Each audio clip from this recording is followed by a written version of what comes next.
Kitty Super Tarot Channel.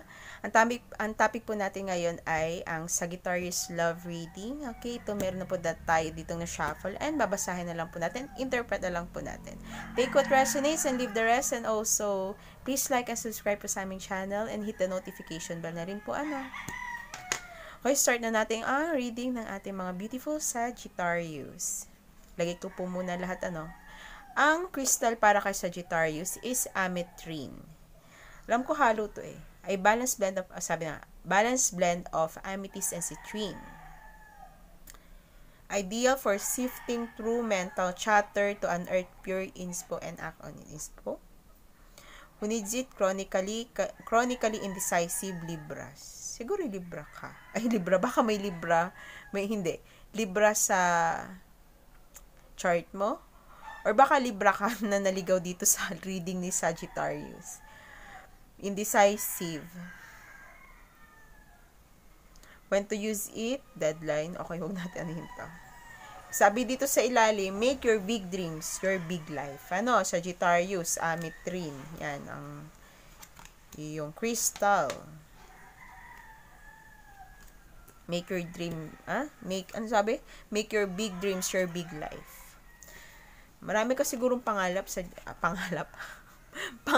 Sagittarius na bulol na. Bulol lang. Okay, Sagittarius. Sa tarot, meron kang 5 of Swords, 3 of Cups,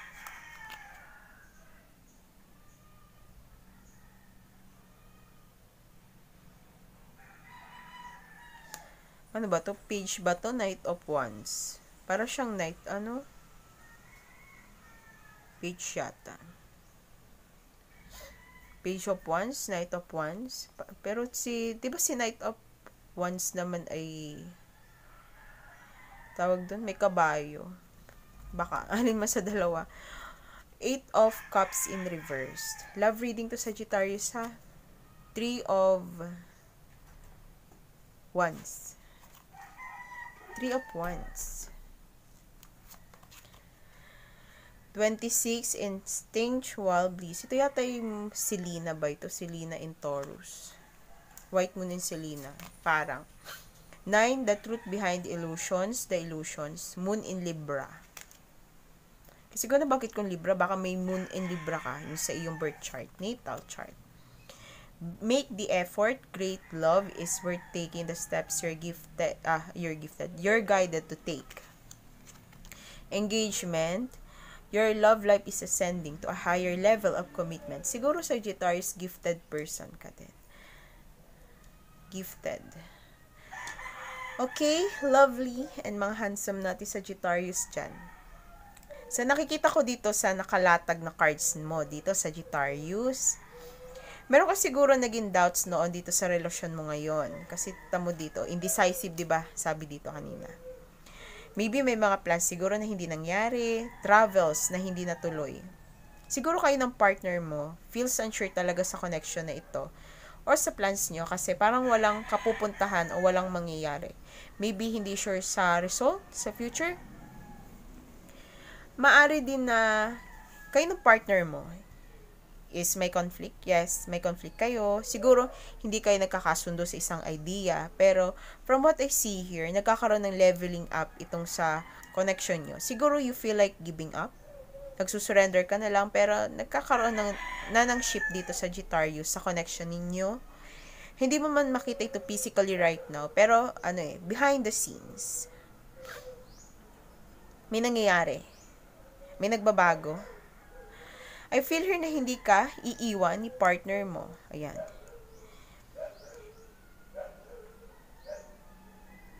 Hindi ka niya iiwan kung nag-aalala ka, Siguro kulang lang ng effort kayo sa isa't isa. Maybe dahil sa sobrang focus nyo sa problems nyo, yan, nakakalimutan nyo yung isa't isa. Sa nakikita ko dito, both kayo dapat tutulong o mag-e-effort para mapatatag yung relasyon nyo. Kung sa ngayon, parang feel mo magulo pa, huwag kang magpapabulag sa physical na nangyayari. Yan, sa physical. Siguro sa nakikita mo nangyayari ngayon, parang malabo. Pero Sagittarius, may chance dito. Kayo naman ang ano eh, kayo naman ang may kakayang mag-decide ano. May chance naman dyan. And, base sa gagawin nyo ngayon, yung mangyayari sa future nyo. Decisions nyo.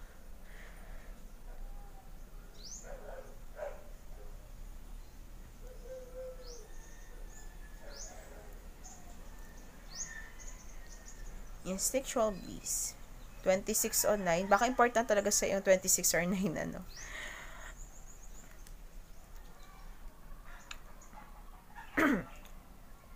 Instinctual bliss. Here's Sagittarius. It calls you to enjoy the now. Yung now.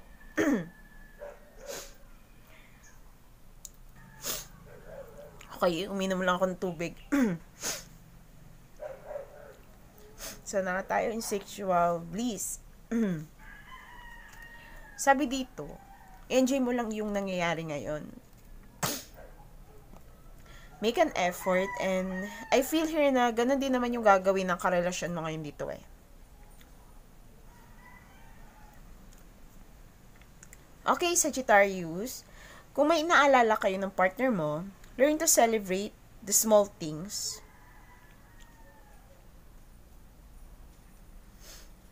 Meron siguro kayo ng mga grand ideas, pero lahat yan slowly mangyayari. Parang sa nakikita ko dito, step by step. Show your love with each other. Kasi baka dahil sa mga drama sa paligid nyo, pati kayo at relasyon nyo, naapektuhan na din. So ngayon kasi kailangan ng, consistency sa inyo. And balance. Consistency and balance.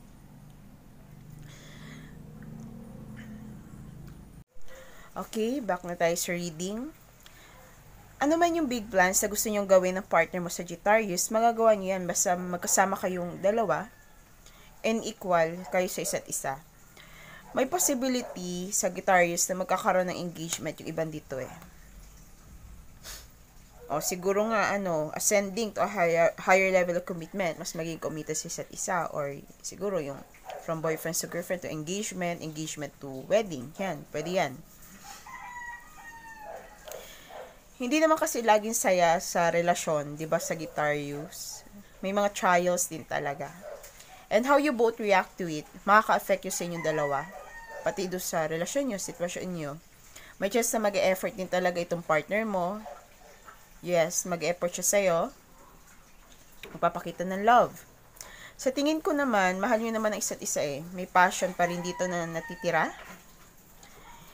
Isa sa inyo, gusto pa rin mag-take action talaga.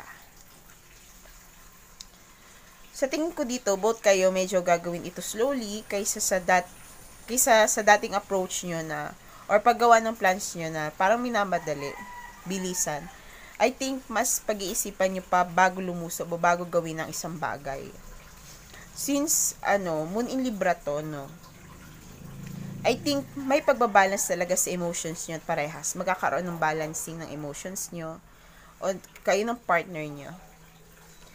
Parang magme-mellow. Yan. Magiging kalmado kayo ng partner mo. Lagi ko talaga papasin 26 and 9. So, baka to sa'yo, Sagittarius. Important talaga to sa'yo. Okay, thank you, Sagittarius, sa pakinig sa yung reading. God bless.